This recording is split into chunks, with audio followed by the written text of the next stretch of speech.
Da Kali Yuga nədir? Sual Kali Yuga ətrafında da ətraflı biraz nəsə demək. Mən burada Rus-Azərbaycan dilində qarışıq danışacağım deyəcəm. Çünki elə şeylər var ki, onları tərcümə eləmək lazımdır. Tərcümə eləməyə biraz vaxt məhdudiyyəti var. Ona görə mən onları bəzilərini rus dilində oxuyacağam, bəzilərini Azərbaycan dilində. Qarışıq olacaq da. Ona görə bunu xahiş edirəm, üzürlü sayasınız. Tərcümə eləməyə biraz vaxtımda məhdudiyyət var. Kali Yuga hal-hazırda yaşadığımız dövrün adı ki 5000 il bundan qabaq başlayıbdı. 5000 il. Daha dəqiq desə Vedalarda Kali Yuga'nın başlanması barədə deyilir ki bizim eradan əvvəl 3102-ci il 18 fevral. Bizim eradan əvvəl, bizim era 2000 ildir. Ondan o tərəfə 3000 il gedirik. 3102 il. Bizim eradan əvvəl 3102-ci il 18 fevral.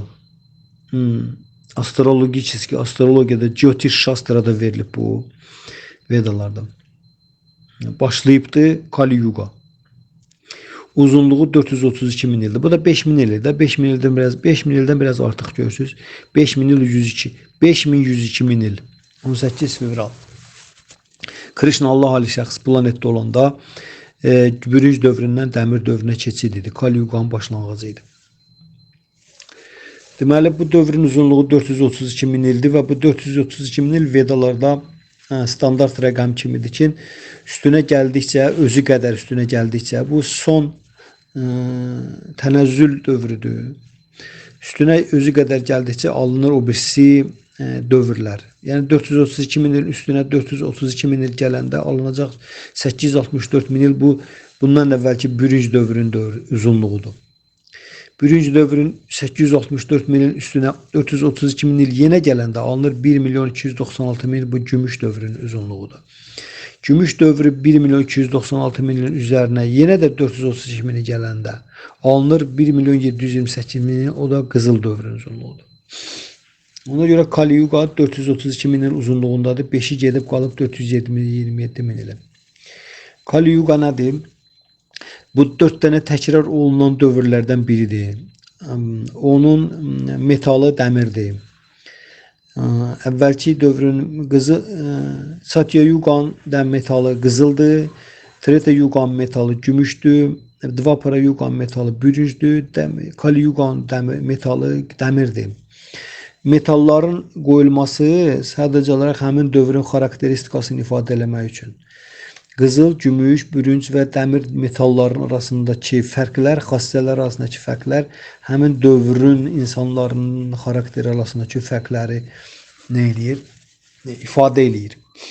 Qızıl başqa elementlərdən bahalı eləyən nədir? Qızılın zahiri təsirlərə dözümlü olmağıdır. Qızıl zahiri təsirlərə məhz dözümlü olmağı ilə başqa metallardan daha qiymətlidir. Parıltısı ilə yox. Əsasən. Dəmir isə bu metalların içində ən az zəif dözümü olandır ətraf təsirə. Bir balaca rütubətli havada dəmir başlayır, paslanır və çürüyüb gedir. Biz bilirik bunu. Bu məsələdə ən dözümlüsü qızıldır. Ona görə dəmir dövrünün adını Kali Yuga'nın dəmir metalını qoyacaq ki, bu dövrün insanları daxili ruhani potensialları həddindən artıq olmadığına görə, zəif olduğuna və yaxud da ümumiyyətlə olmadığına görə onlar zahirdə baş verənlərə çox məruz qalırlar. Çox məruzdular. Zahirdə baş verən hər bir şeyə çox zəifdirlər. Tez məruz qalırlar və tez də negativ istiqamətdə dəyişirlər. Bu dəmir dövrün insana xarakterindədir. Biz onu müşahidə edə bilərik. Dəmir dövrü deməli maddiyyatın tənəzzülünün sonuncu dövrüdür. Maddi enerjinin üzərində Allahın zaman adlı faktoru deyən var, enerjisi var ki, hansı ki maddiyyatı bir gün təzahür edir, bir müddət qarşıya dağılır. Üç quna, ehtiras, cəhalət və xeyirxahlıq qunasından təşkil olunubdur. Ehtiras qunası yaradandır, xeyirxahlıq qunası yaradanı konkret müddətə və konkret bir məqsəd üçün qoruyub saxlayandır. Cəhalət qunası isə onu dağıdandır. Ona görə illüzor enerji, şeytan deyilən illüzor enerji bu üç qunanın ibarətdir. uç quyuna vasitəsilə idarə edir maddi dünyanı. O da maddi enerji bu üç proses keçdiyinə görə yaranış da qızıl dövründən dəmir dövrünə qədər tənəzzül edir. Qızıl dövrün insanlarında 4 dənə fundamental keyfiyyət olur. Mərhəmətlilik, rəhimlilik və yaxud sonra zahidlik, sonra düzgünlük və təmizlik. Mərhəmətlilik yaxud rəhimlilik, zahidlik, düzgünlük və təmizlik. Bu qızıl dövrün insanlarında mükəmməl surətdə onlarda bu keyfiyyətlərin 4-ü də vardır. Və bu keyfiyyətlər məhz insanı insan edən bu 4 keyfiyyətdir. Bu dinin 4 dənə dayağıdır, dharmanın 4 dənə dayağı. Dəmir dövründə isə Kali Yugada, dəmir dövründə bu 4 dənə keyfiyyətin 4-ünün də pozulmasıdır. 4-ü də yoxdur. Bu 4 dənə keyfiyyətin 4-ündən ibarətdir. Dəmir dövrünün mücəssəməsi Kalinin bədəni. Kali Yuga deyəndə Kali şəxsiyyətdir. Kali də şəxsiyyətdir. Tanrı tərəfindən xeyir-dua alıbdır, fəaliyyət göstərməyə və onun bədəni ancaq günahlardan ibarətdir. Bədəninin hüceyrələri belə günahların, müasir dövrün günahların hamısı Kalin bədənidir. Kalin bədəni başdan ayağa, hüceyrələrinə qədər günahlardan təşkil olunubdur. İçki, zorakılıq, fahişəlik, sonra canım sizə desin və s. da, yəni bütün bunların hamısı günah adlandıran şeylərin hamısından Kalin bədəni təşkil olunubdur. Və o şəxsiyyətdir. O 5000 il bundan qabaq nazil olub, deməli, neyniyəndə öz fəaliyyətinə başlamağa çalışanda onu Dvapara Yuga, yəni gümüş bürünc dövrünün müdrikləri onun fəaliyyətini dayandırmağa çalışırlar. O da gedir şikayətlə Tanrının üstünə ki, bəs məni üçün yaratmışsan, bunlar mənə imkan vermirlər fəaliyyət göstərməyə. Onda Tanrı deyir ki, sənin fəaliyyəti genişləndirmək üçün, yaymaq üçün 2 nəfər mən hazırlamışam, onlar filan yerdədir. Onlar da həmən Adəmlə Həvvadır. Onlar hal-hazır ki, İran ərazisində Təbriz şəhərinin durduğu yerdə böyük bir dənə yaşıl cənnət məkan var ki, onlar ora gəlmişdilər. Bu əhvalatı biz danışmışıq.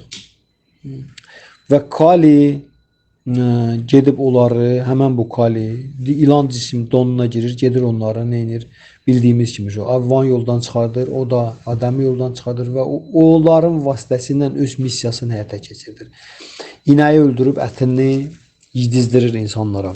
Birinci dəfə o inəyi öldürməyə çalışanda bürünc dövrünün şahı Parikshit Maharac onun qarşısını alır, əlində qılınc, deyir ki, sən bu saat tikə parça eləyəcəm ki, sən inəyi əl qaldırsan. Kali onda buna yalvarır, dizini çökür bunun qabağında, baxır ki, bu sadə insan deyil. Deyir ki, bəs mən öz başıma deyirəm, mənim öz missiyam var, mən onu yerinə yetirməliyəm və salam. Mənim dövrüm gəlibdir. Onda Parikshit Maharac ona deyir ki, get, harda ət yeyirlər, harda qumar oynayırlar, harda fahişəli eləyirlər, harda o yerlərdə yaşa. O da deyir ki, sənin şahlığında belə yer yoxdur. Təsəvvür o vaxtı belə yer yox idi. Dvapara Yugada, bürünc dövründə. Onda Parikshit Maharacın əlacı üzülür, buna deyir ki, harda qızıl var, orada yaşa. Qızıl harda varsa orada yaşa. Qızıl olan yerdə. Onda görürsünüz, qızıl o qədər bəyənilmir. Məsələn, müsəlman dinin, İslam dinində, Məhəmməd Məsəlullah tərəfindən. Qızıl bəyənilmir, gümüş bəyənilir, qızıl yox. Çünki qızıl Kali Yuga deməkdir. Kalinin mövcud olduğu yer qızıl olan yerlərdir. O da şəxsiyyət də gəlir, Adəmlə Həvva ilə öz dövrünü başlayır Kali Yuga. Kali Yuga Kalinin bədəni deməkdir. Kali şəxsiyyətdir. Onun bədəni günahlardan ibarətdir. Ancaq günahlarla təşkil olunubdur, tikilibdir, örülübdür, toxunubdur bunun bədəni günahlarla. Bütün bu dövrün günahlarının hamısı ilə. Ona görə Kali Yuga dövrün insanları həddindən artıq günahlara qərq olurlar. Günahla həyat sürürlər.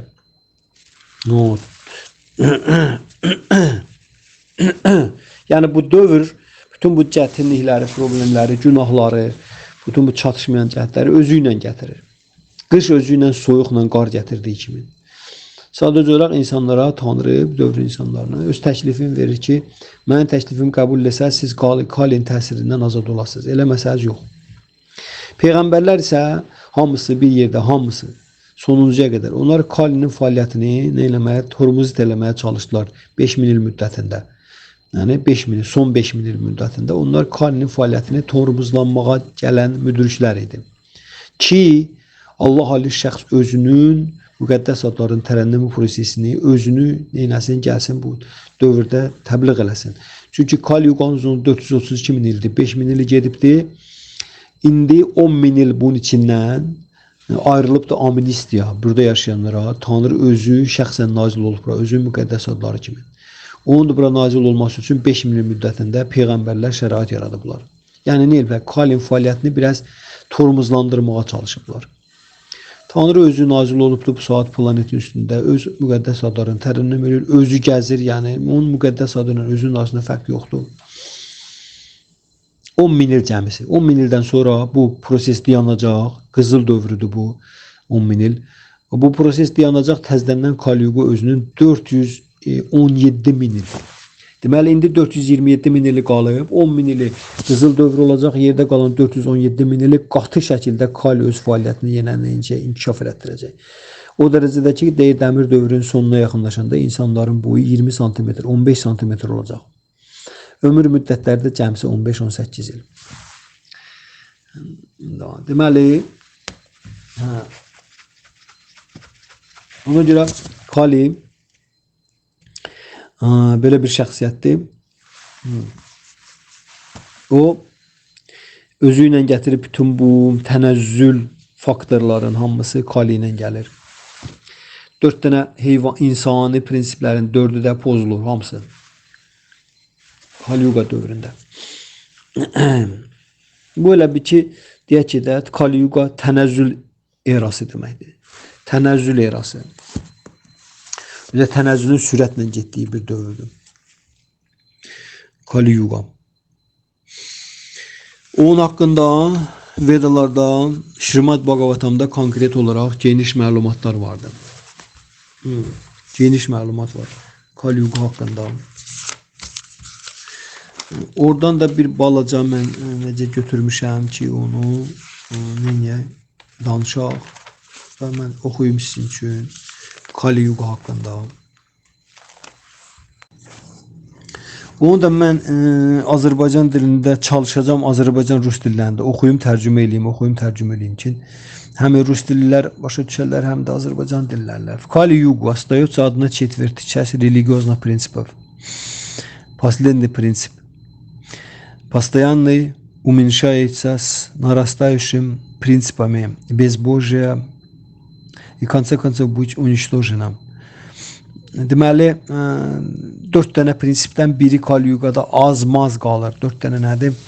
Bunlar hansı idi? Rəhimlilik, zahidlik, düzgünlük və təmizlik idi, düzdür? Bunların ancaq düzgünlük Kali Yugada deyirlər ki, az-çox dəyərləndirilir, qiymətləndirilir düzgünlük. O da getdikcə azala-azala gedəcəkdir. Yerdə qalan üçü yoxdur Kali Yugada. Nə zahidlik var, nə rəhimlilik var, nə də təmizlik var. Bunlar yoxdur dəmir dövründə. Reallığı. Уничтожены люди санкальпы, люди склонны быть жадными Кали Югада. Люди склонны быть жадными, дурно ведущими себя, дурно. Немилостивые tamamilə mərhəmətli deyirlər. Sırajayca druq-druqan bez всякого смысла. Heç nədən xırda bala şeydən müharibə törətməyə hazırlar. Неудачливые heç birin bəxti gətirmirlər. Преследуемые материальными желаниями, maddi arzu və istəklərlə doludlar. Почти все являются рабочими варварами. Варвар рабочие. Əksər hamısı Kali Yuganın insanların hamısı Kala Şudra Sumbhava. Kali Yugada doğulanların hamısı yaramaz fəhlə sinifidir hamısı. Yaramaz insanlar dövrüdür Kali Yuga, dəmir dövrü. Yaramaz insanlar. Yaramaz sözü birisi nədir? Təhqir sözü deyir ki burada yaramaz mən deyəndə. Yaramaz birisi nədir? Yaramaz, yəni işə yaramayan. Yəni bu mənada nəyə? Özünü dərk etməyə, Tanrını dərk etməyə, yüksəlməyə yaramayan insanlar. Buna deyirlər yaramaz insanlar dövrüdür. Dəmir dövrü. Kali Yuga. Когда ум, разум и чувство прочно зафиксировано в гуне благости, это время должно считаться сатья-юга, кызыл дövrü. Веком исполнительности люди находят удовлетворение в знании и аскетизме. Bu кызыл dövründür. Когда значительно возрастает жадность, недовольство, тщеславие, лицемерие, зависть, вместе с привязанностью к эгоистической деятельности, Такое время называется два пара юга, nад которым властвует гуны strasti и невежества. Artır bu keyfiyyətlər, negativ keyfiyyətlər. Два пара юга. Bundan əvvəlki Kali yugadan əvvəlki dövrdür. Когда преобладает artır, oğurluq, yalan, len, tembellik, sonливость, yuxu, насилие, zorakılıq, отчаяние, qəm, qüssə, kədər, skorp, заблуждение, иллюзия, страх, бедность, kasıblıq, qorxu. Это время называется Кали-юга. Bu dəmir dövrünün adıdır. Эпоха гуна невежества. Вследствие этих качеств люди становятся недалновидными, неудачливыми, прожорливыми, похотливыми и пораженным bədnosti. Bildiniz, bu dövrün insanların keyfiyyətləri də bunlar. Cəhalət epoxası dövrüdür insanlarda. Yalan. Bak bu saat planetin üstündə bu keyfiyyətlərin hamısı tüğyan eləyir. Varovstvo, oğurluq, loj, yalan, len, tembellik, sonливость, насилие, zorakılıq, отчаяние, qəm, qüssə, kədər, skorp, заблуждение, иллюзия, страх, qorxu, kasıblıq, бедность. Это время называется Кали-юга, эпоха гуна невежества. Bu keyfiyyətlərə əsasında insanlar uzaq görənliklərin itirirlər, sonra bəxt gətirmək deyirlər, udaçıla, müvəffəqiyyət, uğurdan məhrum olurlar. Prajorlivi, paxatlivi, şəhvətlə dolurlar. Женщины, bu dövrün, Kali-yugan dövründə, женщины neçəlamudrini, qadınlar ismətli deyirlər. Xüsusilə də Avropa, Amerikadan belə gələndə qadınlarda ismət sıfıra gedir. Demək olar ki, sıfıra gedir. Женщины нецеломудренны будет шляться от одной мужчины к другой мужчине. В городах будет господствовать воры. Веды будут осквернены в виде ведабили, будут осквернены спекулятивными интерпретациyalarla. Ona görə də Bhagavad Gita'nın 500 dənə tərcüməsi var. 500 tərcüməsi 5 adamı fəda eləməyibdir. Eləcə də Quran, İncil, bunlar hamısı deyir ki, askverniyyət çişlənəcəklər spekulativ interpretasiya eləyənlərlə, ateistlərlə. Veda будет осквернены спекулятивными интерпретациями атеистов. Политических лидеров будет истреблять населением. Siyasi liderlər insanları kütləvi qırğınlara itələyəcəklər. İtak, называемые священники, dırnaqarası nələr? Müminlər, dırnaqarası din xadimləri, интеллектуалы, которые отвергают веды, будут преданным своих животов и гениталий. Deyir ki, dırnaqarası mümin şəxsiyyətlər və intellektual insanlar, hansı ki vedaları rədd edirlər, itəlirlər qırağa. Onlar deyir, özlərini həsr eləyəcəklər, özlərinin qarınlarına və də cinsiyyət orqanlarına. Yəni, yeməklə seks. Брахмачари будут неспособны выполнять свои обеты, станут в основном нечисты. Brahmachari. Yəni Brahmachari şagird olmaqdır. Şagirdlər baxın, təhsil alan şagirdlər onların hamısı heç bir nə deyir, heç bir abet həyata keçirməyəcəklər. Abet nədir ki, yəni ki özünü kontrol eləməkdə, özünü kontrol edilən şey yoxdur təhsil sistemində. Və təmizlik də yoxdur. Домохозяева станут попрошайками, ванапраски будет жить в деревнях. Саньяси, отвергающие веды, станут жадными до богатства. Женщины станут маленькими, qadınları getdikcə boyu balacalaşacaq. Они будет есть слишком много, həddindən artıq çox yeməyə meyilli olacaq. Иметь детей столько, что о них не смогут заботиться. O qədər uşaq dünyaya gətirəcəksə, hansı ki, saxlaya bilmirlər. И потеряет вид стыд. Çəkinmək, utancaqlıq qabiliyyətini itirəcəklər. Çox kobud danışacaqlar. Будет говорить очень грубо. И опуститься до воровства, oğurluğa, yalana, dерзость, несдержанный dерзость. Yəni, sırtıqlıq, yalançılıq, oğurluq, kobud danışmaq, qadınların keyfiyyətli olacaq, utancaqlığından məhrum olmaq. Деловые люди будут заниматься мелкой коммерцией и зарабатывать деньги обманом под видом бизнеса. İş adamları biznes adı altında yalanla pul kazanmağa. Люди будут считать любым Professiya вполне приемлемо, хорошей деятельности. Bu hal-hazırki vəziyyətdir. Hal-hazırki vəziyyət Kali-Yugadır.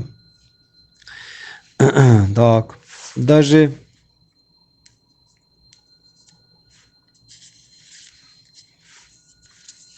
в Кали-Югу люди будут никуда негодными и будут управлять со женщинами. Они оставят своих отцов, братьев и других родственников и друзей. Вместе этого будет общаться с сестрами, братьями своих жен. Таким образом, концепция дружбы будет основываться исключительно на сексуальной зависимости. Deməli, ailəni buraxacaq, ancaq arvadın ailəsi ilə yaşayacaq, tərəfi ilə yaşayacaq. Bu da seksual istəyin üstündə, cinsi istəyin üstündə qurulub ona görə. Yəni ki, kişi qadından asılı vəziyyətində olacaqdır. Люди, отвергающие веру, будут клянчить милостины под именем представителем Бога, будут зарабатывать средства существования, устраивая шоу из аскетизма и ношения монашеских одежд.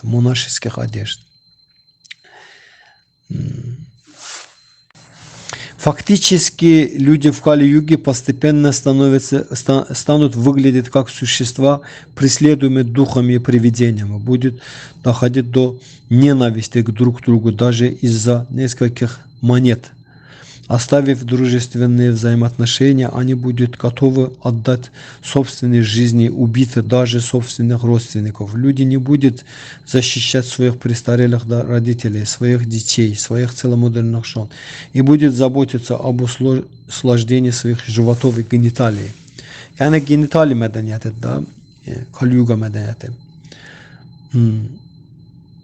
Разум людей будет развращен атеизмом, никогда не будет проводить жертвоприношения для удовлетворения верховной личности Бога Шри Кришны. Тогда, когда весь величие личности склоняется, все великие личности склоняются к его лотосным стопам Кришны. Кали-Югa'nın insanları onun barəsində hiç düşünmək istəməyəcəklər. Никудышные жалкие человеческие существа века Кали не будут следовать им, пока не появится преданный Господа Кришны. Кали Шакти уничтожает все хорошие качества. Мясо – это яд для качества человека. Мясо, et yemək. Kali-Yuga'nın en güclü degradasiyasından biri heyvan öldürüb ətin yeməkdir. Onun üçün ət məhsulları ilə qidalanmaq, ətlə qidalanmaq Kali-Yuga'nın en güclü degradasiya aparan keyfiyyətdir. Şimdi burada yazır ki, bu bizim təbliğatçılardan biri deyir ki, мясо – это яд для качества человека. Kali Shakti уничтожает все хорошие качества. 1951 il 1951 году в мире медики доказали, научно доказали, что мясо в любом его количестве – это яд, zəhərdir, ət, istənilən miqdarı. Деградация – это отсутствие интеллекта для понимания информации, исследования будешь. В общем, Kali-Yuga belə bir şeydir. Bütün negativ keyfiyyətlərin hamısını təzahürlədiyi bir dövrdür. Fəsillərin içində qızıl dövrü, yaz fəslidir, gümüş dövrü yaydır, bürünc dövrü payızdır, dəmir dövrü qışdır. Kali-Yuga. Ona görə də Kali-Yuga'nın təsviri genişdir, bütöv bir fəsildir şeydə, Şrimad Bhagavatamda. İndi orada bütün nişanələr, əlamətlər, priznaklar hamısı orada verilibdir ki, Kali-Yuga'nın insanları nə cür olurlar. Amma belə biz ruhi bilik, insanın ruhu barə, ruh haqqında biliyi olmayınca qədər ruhi. Ruh nədir, ruhi dünya nədir, əslində necə deyirlər, həqiqət nədir, Allah Ali şəxs kimdir, bütün dəyərlərin həqiqisi nədir, saxtası nədir, qondarması nədir. Bunlar barəsində insan biliyi olmayınca qədər insanda yaşadığı həyat o insan üçün adiləşir. Necə ruslarda belə bir söz var. Deyirlər qrex когда совершаешь дважды перестает быть грехом. Günahı 2 dəfə eləyən sonra günah kateqoriyasından çıxır. O görə insanın xislətində belə bir şey var ki, o hətta qadağan olunmuş bir şeyi 2 dəfə, 3 dəfə dalbadal təkrar eləyəndən sonra onun təsəvvüründə, onun ağlında, əqlində onun qadağan olunması faktı gedir yavaş-yavaş sıfıra. O adi bir şey olur. Onun lazımsız qadağan. Məsəl üçün də necə siqaret çəkmək adiləşibdir, necə içki içmək adiləşibdir. Məsəl üçün necə bugünkü gündə mənim yadıma gəlir ki, hələ bir Sovet hökumətinin son günlərində heç belə şeylər yox idi ki, həddindən ziyada qadınlar paltarlarını soysunlar, küçədə belə şalvarla lüt gəzsinlər də. Başlı şalvar lüt gəzmək deməkdir də. Bu dərəcədə heç Sovet hökumətinin son dövrlərində yox idi. Amma indi tamamilə qadınlar belə adiləşibdir. Qadının təmiz belə dartılmış dar şalvarlarda geyinib gəzməyə adiləşibdir. Adi bir şeydir. İndi kişilərin, ümumiyyətlə cəmaatın, yaşlı nəslinin istəyəndə hamının gözü buna nə alışıbdır. Ya belə geyinirlər. Amma bu alışmaq o demək deyil ki, bu normadır. Alışmaq o deməkdir ki, biz tənəzzülün bir etapında keçdik. Yəni tənəzzül gedir insan şuurunda. Ki açan o bu cür qadınların geyinməyinə alışdı onun gözü. İnsanın gözü spirtli içkiyin açıq-aşkar satılır. İnsanın gözü ona alışıbdır. Hansı ki onları sivil insanların cəmiyyətində spirtli içki qadağan olunmuş şeydir. Onu xüsusi yerlərdə satırlar. Hətta Sovet hökumətində bu o qədər də açıq-aşkar deyildi. Ət məhsullarıyla qidalanmaq qadağan olunmuş bir şeydir sivil cəmiyyətdə. Ət yeyən insanlar onu gedib meşələrdə tayfalarla zadla yaşayırlar. Orada onlara da xüsusi elə dinlə gələndə, Peyğəmbər Məhəmməd məsəllə gələndə, bunu gətirəndə xüsusi ciddi qaydalar tətbiq elədi ki, siz bunu yiyirsinizsə, onda Durga Mata, Həzrət Şivanın arvadıdır, Durga Kali ma. Ona təklif eləyin, ondan sonra yiyin. O təklifdə də çox ciddi qaydalar var. O ciddi qaydalara əməl edən insan 2 dəfə, 3 dəfədən sonra ət yeməyini tərcih etməlidir. O dərəcədə orada qaydalar ciddidir. Amma indiki dövrdə bu dırnaq arası yalandan, yalancı dindarlar onu belə elə Bismillah deyib başını kəs apar ye və salam. Və yaxud da ki, qurban adı aldığın qurban ki, bu bir qurbandır. Küllü miqdarda kütləvi sürətdə heyvanların başını kəsirlər. Adiləşibdir. Günahlı şeylərin hamısının adiləşdiyi dövrdür. Kalyuga, dəmir dövrü. Bu o vaxta qədər ki, bizim gümüş dövrü haqqında, bürünc dövrü haqqında, qızıl dövrü haqqında təsəvvürlərimiz, məlumatlarımız yoxdur. Bizim üçün dəmir dövrü və onun hər bir şey adiləşibdir. Oğurluq, bax, mən saat oxudum. Oğurluq, fırıldaq, yalançılıq, bunların hamısı qanuniləşdiribdir, əksəriyyəti qanuni şəkil alırdır. Cəhalət elm kimi, bilik kimi təqdim olunur. Cəhalət. Yəni, cəhalət nədir? Mən bu bədənə. Bədənə aid olan şeylərin hamısı bilik kimi, elm kimi, ali təhsil kimi verilir. Hansı ki, bunlar hamısı cəhalətdir. Müdriklər deyirlər ki, insan özünü bədən hesab eləməyi cəhalətdir. Cahildir o insan. Ki, deyir, ət sümük konsident nəsibləşməz əmən. Amma indi bütöv planetin təhsil sistemi bunun üstündə ali təhsil verir. Adını da qoyur ali təhsil. Universitet təhsili, akademiya təhsili, institut təhsili. Amma onların hamısı bu cəhalət kateqoriyasındadılar. Hamısı. Bu adiləşibdir. Bu qəbul olunmuş bir şeydir. Bildiniz nətər? Biz ciddi işlərlə məşğuluq. Amma bax gör, insanlar nə gündədirlər? Müasir dövr insanlar. Buna görə Kali Yuga buna deyirlər. Hələ bu elə bir ki, Şrimad Bhagavatamda verilmiş məsələlərin Kali Yuga barədə verilmənin cüzi bir hissəsidir də. Mən sizə danışıram burada. Şrimad Bhagavatamın 12-ci nəğməsi elə də adlanır. Veg degradasiya, tənəzzül dövrü, Kali Yuganın təsviri oradadır. Yəni bütün o Şrimad Bhagavatamı mən burada oxumaq istəmirəm. Əgər kiminsə bu barədə daha dərindən bilmək istəyirsə, ətrafda daha da geniş, bundan mənim danışdıqlarımdan da geniş, onda Şrimad Bhagavatam 12-ci nəğmə. Şrimad Bhagavatam elə 12 nəğmədən ibarətdir. 12-ci nəğmə elə də adlanır. Vek degradasiya, Kali Yuga, vek degradasiya. Dəmir dövrü, tənəzzül dövrüdür. Orada çox fundamental şəkildə, çox belə dərinliyi ilə dəmir dövrünün tənəzzül elementlərinin hamısı sadalanır, necə olur? İdarə sistemi, şahlar, münasibətlər, qadın-kişi münasibətləri, övlad-valideyn münasibətləri və s. Bunların hamısının əsasında duran məsələlər. Bunların hamısı orada 12-ci nəğmədə izah olunur. Kim istəyirsə Şirmad Bhagavatamın 12-ci nəğməsini əldə eləsin və Kali Yuga haqqında yerli yataqlı oxusun oradan. Kali Yuga nədir?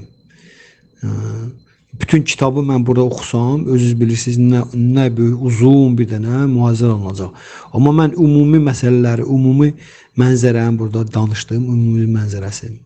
Ki, Kali Yuga, Kalin dövrü deməkdir.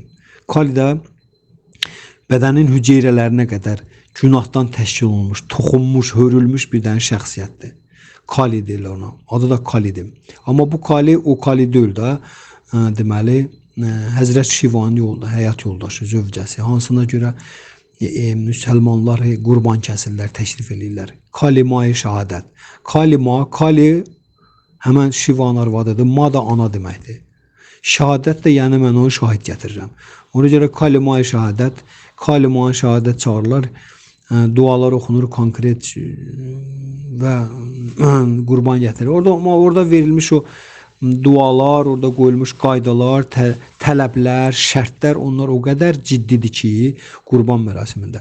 Orada deyilir ki, İslamın aparıcı böyük şəxsiyyətlərindən, alimlərin izahlarında yazılır ki, mən bu yaxını onu bölüşdüm Facebook'da ki, orada yazılır ki, onu o şərtlər, o qaydalar, o qanunlar elə qoyulub ki, o insanın qəlbində şəfqət hissi, rəhm hissini oyatsın ki, və o insan bunu bir də təkrar eləməsin. Yəni heyvan öldürməyi, başa düşürsünüz. Və əgər insan üstündən 1500 il keçəndən sonra bu prosesi nəyi ki təkrar edir, hələ böyük bir fəxrlə deyir və sinəsinə vurursa ki, bizim qurbandır, bizim dinimiz buna icazə verir. Bu demək ki, o insan Məhəmməd Peyğəmbər sallallahu təlimin həyata keçirmir. Ya da ki, keçirirsə də onun belə başdan sovdu, heç xəbəri yoxdur. Elə belə yalandan palandan. Çünki Məhəmməd Peyğəmbər sallallahu onu elə qoyub ki, o qaydalar elə qoyub ki, Quran elmi o qaydalar elə qoyub ki, insan onu əməl elədikcə tədricən bu pis vərdişdən yaxasını qutarsın. Çünki heyvan öldürüb əti yemək pis vərdiş kateqoriyasındadır. Yox, əgər sən 1500 il bundan keçəndən sonra hələ bunu daha da belə parlaq şəkildə həyata keçsənsə, o demək ki, sənin xəbərin yoxdur heç. Məhəmməd bin Sallallahu təlimindən. Xəbərin yoxdur heç. O da olsun için onu həyata keçirəsən. Ona görə də dəmir dövrünün ən güclü degradasiya elementindən biri inəyi öldürüb ətin yeməkdir. Ən güclü. Bundan sonra yerdə qalanlar başlayır. Çünki inək müqəddəs heyvandır. Öküz, inək dinin, torpağın simvoludur. Öküz də dinin simvoludur. Və deyirik ki, o yerdə sülh əmin-amanlıq bərqərar olacaq ki, açın orada inəklə öküz, yəni inəklə onun erkəyi də. Onlar sülh əmin-amanlıq içində gəzəcəklər, otlayacaqlar, heç kim onlara toxunmayacaq. Belə yerdə həmişə sülh əmin-amanlıq olacaqdır. Kali Yugan insanları üçünsə bu tamamilə yad bir şeydir. Kali Yugan insanları, Kalin birinci günahı ondan başlayır ki, Kali başlayır inəyi, öküzü, bık. Başlayır onu öldürməyə, döyməklə öldürməyə özdə. Başını kəsmək, döyməklə öldürməyə çalışır. Onda Veda dövrünün, yəni sivil insanlar cəmiyyətinin sonuncu şahlarından biri Parikshit Maharaj qılıncını çıxardır ki, sən indi parça-parça eləyəcəm. Bundan sonraki əhvalatlar gəlir. Kali düşür onun ayaqlarına, yalvar ki, bəs mənim dövrümdə mən fəaliyyət göstərməliyəm. Gedir Allaha, Narayananın üstünə. O da buna göstəriş verir ki, get sən sivilizasiya yaradıb aparan insanlar bir cütdülər. Onlar mən filan yerdə qoymuşum. O da gəlir ondan yanına. Həmən bu Adəmdən Həvva. Adəmdən Həvva Kali Yuga, dəmir dövrü insanların ulu əcdadlarıdırlar. Məhz dəmir dövrü Adəmdən Həvvadan başlayıbdır. Yəni kimlərin mileçaların, ət yeyən insanların sivilizasiyası. Ət yeyən insanların sivilizasiyası sivil insanların cəmiyyətindən qırağa atılır, qırağa çəkirlər. Ona qədər planetin üstündə sivil cəmiyyəti idi. Arilərin cəmiyyəti, Veda ənənəsi ilə yaşayan insanların cəmiyyəti idi. Onlar indi də qalır. Hindistan ərazisi, yaxud da ki, bəzi ərazilərdə onlar o vaxtda yaşayırlar. Adəmdən Həvva olanda. Adəmlə Həvvadan başlayır dəmir dövrünün, Kali Yuganın sivilizasiyası, Kali Yuga sivilizasiyasının başlanğıcını Adəmlə Həvva qoyubdur. Kalinin rəhbərliyi altında. Çünki Kali gəlir, ilan cildinə girir, Həvvanı yoldan çıxardır, o da Adəmi yoldan çıxardır və onlar nə edirlər? Millət çıxar, dəmir dövrü insanlarının başlanğıcını qoyurlar. Bax, hal-hazırda planetin üstündə yaşayan insanlar. Bütün dini prinsiplerin hamısını pozurlar. Dördünü de. Sonra bütün negatif keyfiyyətlərin hamısını ranga qaldırırlar. Oğurluğu, fırıldağı neyirlər, rəsmiləşdirirlər və s. Yəni dini kitablarda, müqəddəs kitablarda əslində qadağan olunmuş şeylərin hamısını qanuniləşdirib rəsmiləşdirirlər. Onlara donu geyindirirlər belə. Necə də mədəniyyət donu. Necə ki Avropalılar özlərinin çılpaq mədəniyyətlərinə, sonra dırnaq arası azadlıqlarını sivil mədəniyyət donu geyindiriblər. Bildiyiniz nədərim? Qadınla kişinin arasındakı münasibət azadlığını, pozğunçuluğu, dırnaq arası qadın azadlığını və s. Bütün bunların hamısını onlar Avropa mədəniyyəti donu geyindiriblər. İtlə bir yerdə yaşamağı və s. Eləcə də idarə edənlər bütün dini qanunların hamısının əksində olunan məsələlərin hamısını qanuniləşdirirlər, qanun donu geyindirirlər. Hətta Sovet hökuməti dövründə alver eləyən adama tüfeyli kimi baxırdılar. Amma kapitalist ölkələri, mesela Türkiye kimi, Amerika kimi, Avropa ölkələri kimi, bunlar bu alverçiliyin adını qoydular biznesmen. Alverçinin adını qoydular biznesmen. Alverin adını qoydular management, menecerство, nə bilim daha nə. Bizi belə bəzədilər, elədilər insan həyatının nə şeyi. Sonra borcu, Quranda borc vermək almaq da qadağandır, borcun adını qoydular kredit və s. Yəni görəcəksiniz bütün bu müqəddəs kitabların göstərişlərin hamısını qanuniləşdirirlər, adını ona belə xüsusi bir ad verirlər, onun üçün təhsil sistemi qururlar. Bu saat sizə alverçiliyin təhsilini verəcək. Adını da qoyacaq biznes təhsili və s. Belə Kali Yuga özünün, mən dediklərim Kali Yuga'nın fəaliyyətinin milyonda biridir. Mən danışdıqlarım. Milyonda birindən mən sizə dedim. Milyonda birini təsvir elədim. Milyonda birini. Baxın. Şirmat Baqatamın 12-ci nəməsi. Alın, əldə eləyin, yaxud da internetdən çıxardın. Rus dilində də, Azərbaycan dilində yoxdur. 12-ci nəğmə açın, orada yazılıb ki, vek degradasiya, tənəzzül dövrü və Kali Yuga. Mən burada dayanıram. Bu hal-hazırda gördüyümüz həyat küçədə hansı ki yaşayırıq, qadınların, kişilərin özünü aparmağı, pis vərdişlərin normaya çevrilməsi, sonra tamamilə bilikdən məhrum olan təhsil sistemi, bilik adı şeydən, sonra utancaqlıqdan, çəkinməkdən, sonra necə deyirlər, stisnitelnəsə deyək ki, ayıbdan, abır-həyadan məhrum olan qadın-kişi münasibətləri, sonra heyvanların üzərində küllü miqdarda kütləvi sürətdə zorakılıq və s. İçki, sonra biyoloji maddələrin hamısının açıq-aşkar istehsalı və satışı. Bunların hamısı Kali Yuga'nın parlaq şeyləridir, təzahürləridir. Müharibələr, ixtişaşlar, qarşı durmalar və s. intriqalar. Bunlara insan o vaxt başa düşür ki, bunların degradasiya olduğunu. Bildiniz nətər? Deyir o insan o vaxt şlankdan qorxur, qaranlıqda açan ilan görübdür. Ona görə də insan o vaxt bu şeylərdə degradasiya görə bilir ki, müasir insanlar üçün deyir ki, günah adiləşəndə, indi məsəl üçün siqaret çəkməyə heç kim təəccüblə baxmır, içki içməyə heç kim təəccüblə baxmır, indi paltarın soyunu blüt gedənə heç kim təəccüblə baxmır. Pozğunçuluq şeyə minir yavaş-yavaş. Nə daxil? Qaydaya minir, qanuna minir. O vaxta qədər insan bu şeylərdə adi görünür ki, o hələ o qızıl dövrünün, bürüc dövrünün, gümüş dövrünün insanlarından xəbərsizdir. Əsl, real insanların həyatından, o mədəni insanların həyatından xəbərsizdir. Ona qədər insan indiki dövrün şeyləri hamısı adi, burada nə var ki? Yəni nə olsun ki? İndi desən ki, bax nətəri dartılmış şalvarda gedir qız. Bütün fizionomiyasını çölə qoyub. İndiki insan bu nə var ki burada? Adi bir şeydir. Bildiniz nətəri? Buna deyirlər, günahı 2 dəfə eləyəndə o nə günahlıqdan çıxır, adiləşir. İnsanın gözü nə edir? Vərdiş eləyir buna. Amma insanın gözünün vərdiş eləməyi o tənəzzül eləməyi deməkdir. Yəni insan bir pillədə tənəzzül elədi, mənəvi tənəzzül getdi aşağıya. Və Kali Yuga belə bir dövrdür. günahlarla ağzına qədər dolu və o günahların qanuniləşdiyi bir dövrdür. Bilirsiniz, mədəniyyət rangına qalxan bir dövrdür. Mən burada dayanıram. Dərindən məlumat almaq istəyənlərə yenə deyirəm. Mən məsləhət görürəm. Şrimad Bhagavatam 12-ci nəğmə alsın. Kitab kimi ala bilər və yaxud da ki, internetdən nə edə bilər? Skaçət elə bilər, köçürdə bilər, oxuya bilər. Mənim telefonumda vardı, mən onu hər gün açıb oxuyuram. Bu belə.